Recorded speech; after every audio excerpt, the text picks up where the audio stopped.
हेर्नुहोस् साथीभाइ आज म यी अलैँचीलाई त्यसलाई म मल्चिङ गर्न लागिरहेको छु र एक समय थियो यस्तो खाले समय अलैँची रोपिसकेपछि बारीमा एकैचोटि वर्षा दिनमा निक्लेर आएर टिप्दाखेरि पनि अलैँची प्रशस्त फल्थ्यो। अब यो यस्तो समय छैन।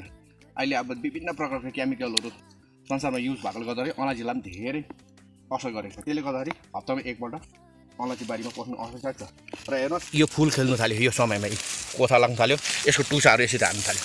यो समयमा यसलाई एकदम मात्रामा के चाहिन्छ भन्दा चाहिँ यसलाई पनि खानेकुरो डाइटको आवश्यकता पर्छ। त्यसले गर्दाखेरि हामीले यसलाई एक नम्बर चाहिँ यसको भुइँ जमिनी कस्तो छ यसलाई चेक गर्नुपर्छ। हेर्नुहोस् है साथीभाइ यसरी सफा गर्नुपर्छ। यसलाई फरुवाको सहायताले वरिपरि सफा गरिदियो।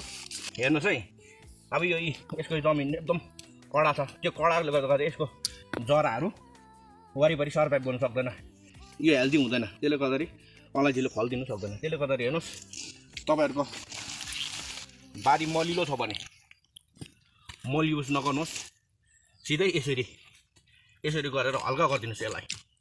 अब तपाईँहरूको बारी मलिलो छैन भने चाहिँ मलिलो भूमि छैन भने चाहिँ मैले चाहिँ अलरेडी गाईको मल बोकिरहेको छु। अब यो प्रकारले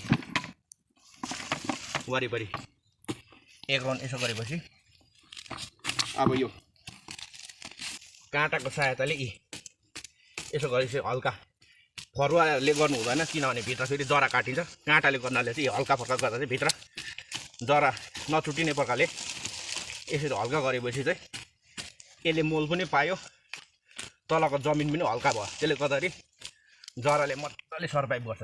अब यसलाई यति गरिसकेपछि यो मोलको शक्ति पाएपछि अब यो फुलले ढकपक्कै फुल्छ र प्लस यसले फल्छ पनि।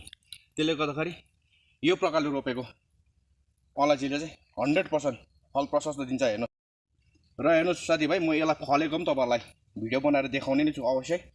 यसले कतिको फल्छ म वेट गरेर पुरा तपाईँहरूलाई देखाउँछु कति फल्दछ।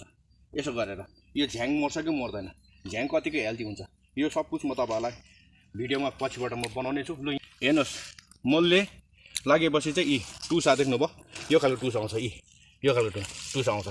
यो अस्ति लास्ट इयर रोपेको अलैँची हो। यसले फुल लाग्नु थाल्यो, टुसा हान्नु थाल्यो। यस्तो प्रकारको हुन्छ साथीभाइ। यो मजासँगले अलैँचीलाई स्याहार्नु सक्यो। ल साथीभाइ भिडियो मन पऱ्यो भने सब्सक्राइब गर्नु नबिर्सिनु होला। अर्को असल भिडियो लिएर अवश्य आउनु। ल थ्याङ्क यू सो मच।